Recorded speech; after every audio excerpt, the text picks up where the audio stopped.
ገና በህፃንነቱ በሌሎች ሰዎች በማደጎ ነው ያደገው። በ20 ዓመቱ የኮሌጅ ድሮፕ አውት በመሆኑ የሚበላው ምግብ አጥቶ ሁልጊዜ እሁድ እሁድ ቤተክርስቲያን እየሄደ ነፃ ምግብ ይመገብ ነበረ።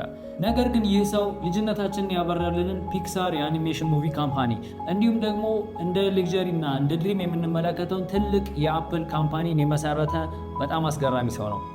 እሱ ያጋጠመው ነገር የሁላችንም ችግር ነው። እሱ ምንድነው? ራስን ፈልጎ ለማግኘት በሚደረግ ጉዞ ውስጥ የሚያጋጥመን ችግሮች። ይህ ሰው ስቲቭ ጆብስ ይባላል። Steve Jobs, the chairman of the board of Apple Computer Company. ይህንን ቪዲዮ ያያችሁት ከሆነና በህይወት ወደ ኋላ እንደቀራችሁ ፊል የምታደርጉ ከሆነ ከዛም በተጨማሪ አሁን ያላችሁ ህይወት ኢማጂን እንዳረጋችሁት ወይም ደግሞ እያንዳንዱ እያሳደራችሁት ያለ ስራ ጥረታችሁ በሙሉ የሆነ ጠብ የሚል ነገር ከሌለው ፎር ሹር ከዚህ ቪዲዮ በጣም ብዙ የምታገኙት ነገር አለ። ያለ ምክንያት የቪዲዮ እናንተ ጋር አልመጣም። ይህ ቦታ ደግሞ የህይወታችን ትልቁና በጣም ወሳኙ ፓርት ነው። ለምን ሲባል የራሳችንን ፓዝና የራሳችንን መንገድ የምንመርጥበት ወሳኝ ክፍል ስለሆነ። ነገር ግን የምንሄድበት መንገድ በሙሉ ክሊር ሆኖ አይታየንም። ኢቭን የምንሰራው ነገር ውጤታማ ይሁን ወይስ አይሁን የሚለው ነገርም ምንም አይነት ጋራንቲ የለንም።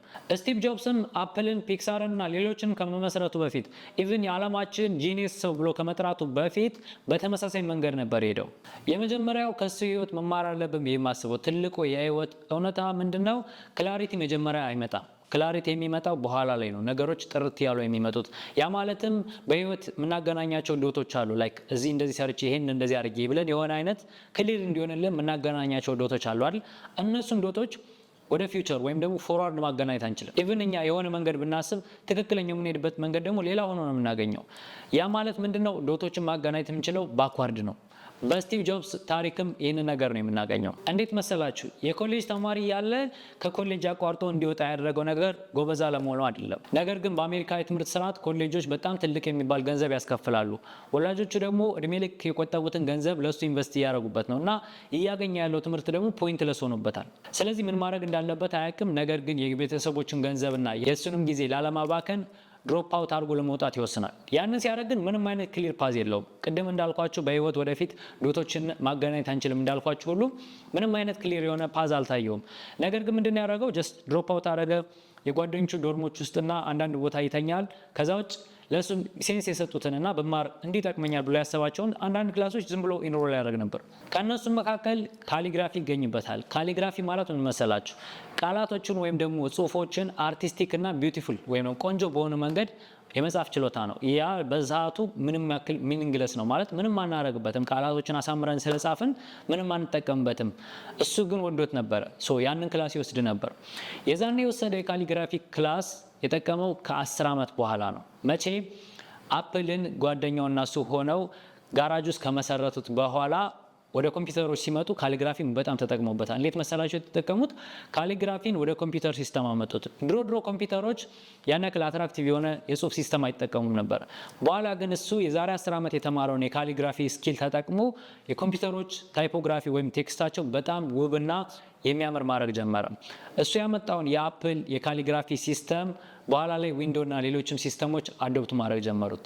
የኮምፒውተር እና የስነ ጽሁፍ ዓለምን ኮምፕሊት የቀየረ ነገር። ታዲያ ከዚህ ምንድነው የምንማረው ስንል ቅድም እንደነገርኳችሁ በህይወት ያሉንን ዶቶች ማግኘት የምንችለው ኢን ሪቨርስ ነው፣ ባክዋርድ። ስቲቭ ጆብስ የዛሬ 10 ዓመት ይጠቅመኛል ብሎ አይደለም የተማረው። ነገር ግን ዛሬ ላይ ያደረገው።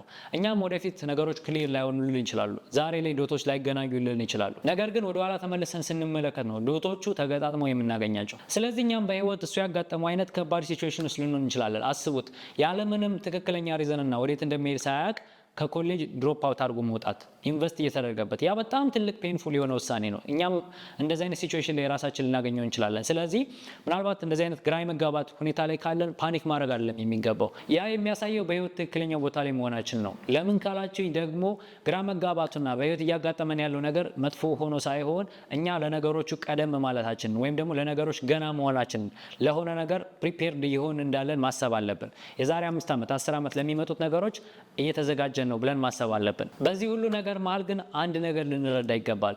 ኢቭን በህይወት እነዛ ዶቶች ተገናኝተውልን ህይወት ጥሩ የተስተካከለ መስሎን ራሱ ተቃራኒ ነገር ሊያጋጥመን ይችላል። ስለዚህ በህይወት የሚያጋጥሙን ሪጀክሽኖች እኛ ስህተት ነን ማለት ላይሆኑ ይችላሉ። በሁለተኛነት የማነሳላችሁ ከሱ ታሪክ በጣም ያስገረመኝና ያስተማረኝ ነገር ቢኖር አፕልን የሚያክል ካምፓኒ ከጋራጅ ተነስተው ከጓደኛው ጋር ከመሰረቱና በጣም ብዙ ነገር ካሳደጉ በኋላ 30 ዓመቱ ላይ ከራሱ ከመሰረተው ከአፕል ካምፓኒ ተባረረ። ኢማጂን በማህበረሰቡ ዘንድ የነበረው አመለካከት፣ እሱ የተሰማው ፊሊንግ ማለት በቃ አሁን በህይወት ዶቶችን አገናኝቻለሁ፣ ጥሩ ፓዝ ላይ ነኝ፣ የህይወት መስመሬን አቅጣጫዬን አግኝቻለሁ ብሎ እየተጓዘ ያለ አንዴ ባጋጠመው እክል ምክንያት ከራሱ ከመሰረተው ትልቅ ካምፓኒ ሲባረር ያ በጣም ትልቅ የሆነ በህይወት ሴት ባክ ብለን ወይም ደግሞ ወደ ኋላ የመጎተት ያክል የሚመልሰን በጣም ትልቅ ችግር መስሎ ሊሰማን ይችላል። እሱም ያጋጠመው ተመሳሳይ ነገር ነው። ነገር ግን ሪጀክት መደረጉ ስህተት ነበር ማለት አይደለም። ለዛም ነው እንደገና ወደ ኋላ ተመልሶ ራሱ መመልከት ጀምሮ እንደ አዲስ እንደ ጀማሪ ኢነርጂውን አሰባስቦና ወደ ኋላ ተመልሶ ሌሎች አዳዲስ በደንብ ከዛ በላይ ማድረግ የሚችልባቸውን እድሎች ይዞ የተመለሰው። ከአፕል ከተባረረ ከጥቂት ዓመታት በኋላ ኔክስት የሚባል በጣም ሂውጅ ካምፓኒ መስርቶ ኢቨን ፒክሳርንም የጀመረው በዛን ዓመት ሲሆን ኔክስት የሚባለውን ካምፓኒውን ራሱ አፕል ያለውን ፖቴንሻል ስለተረዳ ገዝቶ ወደ ካምፓኒ መለሰው። ከዛ ተጨማሪ ፒክሳርንም በጣም ሂውጅ የአኒሜሽን ካምፓኒ አድርገው የመጀመሪያው ኮምፒውተር ቤዝድ አኒሜሽን ሙቪ የተመሰረተው ወይም ደግሞ የተጀመረው እሱ በመሰረተው ፒክሳር ካምፓኒ ነው። ኢማጂን ከስራ ከተባረረ በኋላ ምን ያክል አዳዲስ ነገሮችን ማሳደግ እንደቻለ። ያ ፕሩቭ የሚያደርግልን ነገር ምንድነው? ያ የሚነግረን አንድ ትልቅ ነገር አለ። ሪጀክሽን ማለት ሁልጊዜ ስተትነን ማለት አይደለም። አንዳንድ በሮች የሚዘጉት ፌል ስላደረግን ብቻ አይደለም። ሌላ ማሳደግ ያለብን ሌላ ማድረግ ያለብን ትልቅ በር እየጠበቀን ስለሆነ ሊሆን ይችላል። ስለዚህ እሱን ቆም ብለን ማሰብ አለብን። ሪጀክት የተደረግንበት ነገር አለ። ኦኬ ጉድ፣ ሌላ ማሳደግ ያለብን ማደግ ያለብን ወይም ደግሞ ማውጣት ያለብን ፖቴንሻል እየጠበቀን ነው ማለት ነው። እንደዛ ብለን ማሰብ ይኖርብናል። ምክንያቱም እንደነዚህ አይነት ፖይንቶች የህይወታችን ታሪክ ማብቂያ አለያ ደግሞ አንድ ትልቅ የሚባል ነገር የምንመሰርትበት ወይም የምንጀምርበት የመጀመሪያው ስቴፕ ሊሆን ይችላል። አናውቅም። ስለዚህ ራሳችንን ለማቆም ወይም ደግሞ ጥፋተኛ አድርገን ብሌም ለማድረግ ፑሽ ማድረግ የለብንም።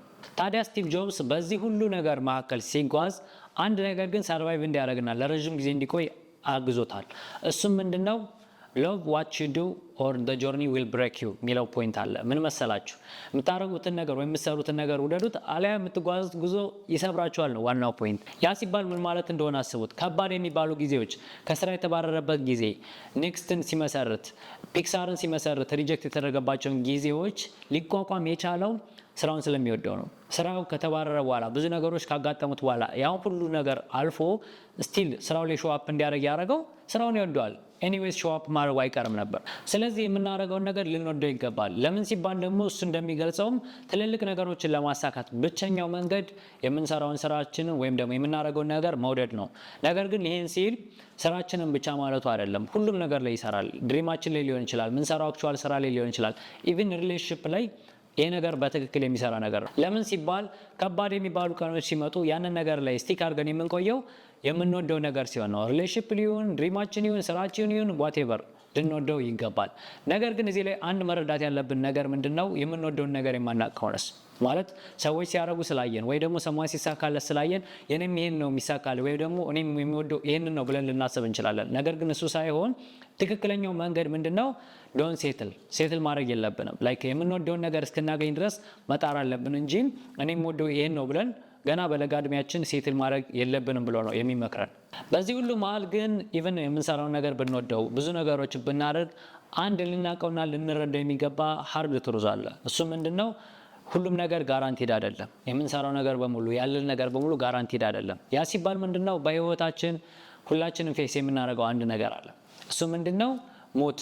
ሞት ሲባል ምንድነው? ያለንም ፍራቻ በሙሉ ሪሙቭ አድርጎ የትኛው ነገር በህይወታችን የምርም ማተር እንደሚያደርግ ክሊር የሚያደርግልን ነገር ነው። ከስቲቭ ጆብስ ታሪክም የምንማረው አንድ ትልቅ ነገር አለ። በህይወት ዘመኑ ብዙ ጊዜ ራሱ ሲጠይቅ ከነበራቸው ጥያቄዎች መካከል ዛሬ የመጨረሻ ቀኔ ቢሆን አሁን እያረኩት ያለውትን ነገር የምር ማድረግ ፈልግ ነበር ወይም ደግሞ አረገው ነበር ብሎ ራሱን ተደጋጋሚ ጠይቅ ነበር። I've looked in the mirror every morning and asked myself, if today were the last day of my life, would I want to do what I am about to do today?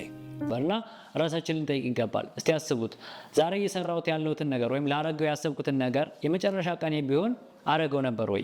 ይህንን ጥያቄ ራሳችንን ስንጠይቅ አብዛኞቹን ነገሮች በሙሉ ስኪፕ እናደርጋቸዋለን። የሰዎችን አስተያየት፣ የምንፈራቸውን ነገሮች፣ እዋረዳለሁ ብለን የምናስባቸው ነገሮች፣ በጣም ብዙ ነገሮች አሉ። እነሱን ሁሉ ስኪፕ አድርገን ትክክለኛ በህይወቴ የትኛው ነገር ነው ማተር የሚያደርገው ብለን እንድናስብ ያደርገናል። ከዛ በተጨማሪ ህይወት አጭር እንደሆነችና የትኛው ትሩ ሊማተር የሚያደርገው ነገር የትኛው ነው ብለን እዛ ነገር ላይ ራሳችንን ፎከስ እንድናደርግ እድሉን ይሰጠናል። ይህንን ነገርም ስቲቭ ጆብስ በደንብ የተረዳው ይመስለኛል። ምክንያቱም በኋላ ላይ እስከ ሞት ያበቃውን የካንሰር ህመም በታመመ ጊዜ ሁሉንም ነገር እርግፍ አድርጎ ኤክስፔክቴሽኖችን፣ ጎሎችን፣ አብዛኞቹን ነገሮች እርግፍ አድርጎ ራሱን ማዳመጥና የምር ማተር የሚያደርገው ነገር የትኛው ነው ብሎ ማሰብ የጀመረበት ጊዜ ነበረ። ከዚህ የምንወስደው አንድ ትልቅ ነገር ብዬ ማስበው ምንድነው ያለን ጊዜ በጣም ሊሚትድ እና ውስን መሆኑን መረዳታችን ሉዝ የምናደርገው ነገር አለ ብለን የምናስበው ነገር በሙሉ ያስወግድልናል። በቃ ያለን ጊዜ አጭር ነው። there is nothing to lose። ስለዚህ በህይወት ይሄ ነገር ሉዝ አደርጋለሁ ይሄ ነገር ይፈጠራል ብለን የምናስባቸውን ኢሉዥኖች በሙሉ ክሊር የሚያደርግልን ነገር ቢኖር በህይወት ያለን ጊዜ አጭር መሆኑን መረዳት ነው። ምናልባት እናንተ በህይወት የሆነ ነገር ለመወሰን ኔክስት እርምጃችሁን ለመጓዝ የሆነ ነገር ተነስታችሁ ለመናገር አንድ ትልቅ ነገር ለመስራት ስታስቡ ወደ ኋላ እያላችሁ ሀዝቴት እያደረጋችሁ ከሆነ ራሳችሁን ልትጠይቁት የሚገባ አንድ ትልቅ ጥያቄ ቢኖር እሱ ነው። የምርም ዛሬ የመጨረሻ ቀናችሁ ቢሆን አሁን ልታረጉት ያሰባችሁትን ነገር የምር ታረጉታላችሁ ወይስ አታረጉትም? እሱን ነገር ነው ራሳችሁ ልትጠይቁ የሚገባው። If today were the last day of my life, would I want to do what I am about to do today? አምስተኛውና የመጨረሻው የህይወት ትምህርት ለመኖር በጣም ከባዱ የሆነው ኢቭን የራሱ ያን ያክል አላምንበትም ሆነስትሊ ሆኜ ስነግራችሁ፣ ነገር ግን በህይወት በጣም ጠቃሚና በጣም ወሳኝ የሚባል ትምህርት ስላለው እነግራችኋለሁ። እሱ ምንድነው? follow your heart, the rest is noise የሚለው ነገር አለ። ልባችሁ የሚላችሁን ወይም ደግሞ የራሳችሁን ቮይስ አዳምጡትና እሱን ተከተሉት፣ ሌላው በሙሉ ጫጫታ ነው የሚል መልእክትን ያዘለ ነው። ስቲቭ ጆብስ እንደሚለው ልባችን፣ ገት ፊሊንጋችን ወይም ደግሞ ይሄ ኢንቲዩሽን ተሰማኝ የምንለው ፊሊንግ አለ አይደል? ያ ነገር ማንና ምን መሆን እንዳለብን ጠንቅቆ ያውቃል። ምን አይነት ሰው መሆን እንዳለብን የምር ከልባችን ራሳችን እናውቃለን ብሎ ነው የሚያስበው። ትልቁና ከባዱ ነገር ያን ነገር አዳምጦ ውሳኔ መወሰን ነው። ምክንያቱም ከዛ ውጭ ያሉት እያንዳንዱ ምክር ሪስክ ሊሆን ይችላል፣ ሰዎች የሚሰጡን ኦፒኒየን፣ ሌሎችም ነገሮች በሙሉ ጀስት ጫጫታ ናቸው ወይም ደግሞ ሰከንዳሪ ናቸው ብሎ ነው የሚያስበው። እዚህ ላይ ያለው በጣም ትልቁ ቻሌንጅ ምን መሰላችሁ? ኢቭን ላይፍ ስኬሪ ሲሆን ብዙ ነገሮች ሲያስፈሩ፣ ሪስክ መውሰድ ሲያስፈራ፣ የሰዎችን አስተያየት ስንፈራ፣ ይሉንታ ሲያሰጋን፣ ያንን ሁሉ ነገር ወደ ጎን ትቶ ልባችን የሚነግረን ወይም ውስጣችን የሚነግረን ነገር አዳምጠን እርምጃ መውሰድ፣ ያ በጣም ከባድ ነገር ነው። እሱ ያሳለፈው ታሪክም የሚነግረን እሱን ነው። Have the courage to follow your heart and intuition. They somehow already know what you truly want to become. Everything else is secondary. ምክንያቱም ካላችሁኝ ከኮሌጅ ድሮፕ አውት አድርጓል። የወላጆቹ ጋራጅ ውስጥ ሆኖ አፕልን የሚያክል ካምፓኒ መስርተው ከዛው ከራሱ ካምፓኒ ተባሯል። ፒክሳርን መስርቷል፣ ሌሎችንም ካምፓኒዎች መስርቷል። ኢቭን እነሱን ሁሉ ሲመሰርት ግን ሰዎች ኩዌስችን ያደረጉት ነበር። የምር ይሄ ነገር ይሰራል ብለው ይጠይቁት ነበር። እሱ ራሱ በራሱ ይጠራጠር ነበር። በጣም ብዙ ችግሮችን ፌስ አድርጓል። ያንን የሚያክል ሂውጅ ካምፓኒ ከመሰረተ በኋላ እንደ አዲስ ፍሮም ስክራች እንዲጀምር ነው የተደረገው። ያ በጣም ትልቅ የሆነ ነገር ይጠይቃል። ትልቅ ራስን የማዳመጥ ውስጣችን የማዳመጥና ልባችንን ወይም ደግሞ ቀልባችን የሚነግረን ነገር የመከተል ትልቅ ድፍረት ይጠይቃል። እሱም የሚለን ያንን ነገር ነው። ራሳችንን ፈልገን የማግኘት ጉዞ በየቀኑ የምንወስናቸው ውሳኔዎች ውጤት ነው። ያ ነገር ግን አንኮምፎርቴብል ሊሆን ይችላል። በጣም አሰልቺ አስጠሊታ መንገድ ሊሆን ይችላል። ሰዎች ላይረዱን ይችላሉ። ሪስክ አለው። ብዙ ነገሮች አሉ። ነገር ግን እነሱ ሁሉ ነገሮች እንዳሉ ሆነው ውስጣችን የሚነግረን ነገር፣ ልባችን የሚነግረን ነገር የምናዳምጥ ከሆነና ያንን ነገር ያለመታከት ለረጅም ጊዜ ለማድረግ ዝግጁ ከሆን መሆን የምንፈልገውን ሰው መሆን እንችላለን። የእሱ የመጨረሻና በጣም ወሳኝ የሚባል የህይወት ትምህርት መልእክቱ ነው። ስለዚህ በህይወታችን ማን እንደሆንና ወዴት እንደምንሄድ ትክክለኛው ፓዝ ግራ ለገባን ሰዎች ከዚህ ብዙ ነገር እንደምናገኝ ተስፋ አደርጋለሁ። እኔም ፐርሰናሊ በጣም ከጠቀሙኝና ሰምቻቸው ዋው ካልኩባቸው ስቶሪዎች መካከል የስቲቭ ጆብስ ስቶሪ ይገኝበታል። አንድ ጠቃሚ ነገር እናገኛችሁበት አልጠራጠርም። ሰው እንዳወራ ነው ዶቶችን ላይ ትረስት ማድረግ አለብን። ላይክ በራሳቸው ጊዜ እንደሚገጣጠሙ ትረስት አድርገን ከኛ የሚጠበቅብንን ኢፈርት ማሳደር አለብን። ሪጀክሽንን አክሴፕት አድርገን ኤምብሬስ ማድረግ ያለብን፣ ላይክ ወደ ቀጣዩ ነገር ሙቭ ማድረግ እንዳለብን እና የምንሰራውን ነገር መውደድ እንዳለብን ሌሎችንም በደንብ ቆንጆ በሆነ መንገድ ተነጋግረናል። አይ ሆፕ ይሄ ቪዲዮ እንደጠቀማችሁ።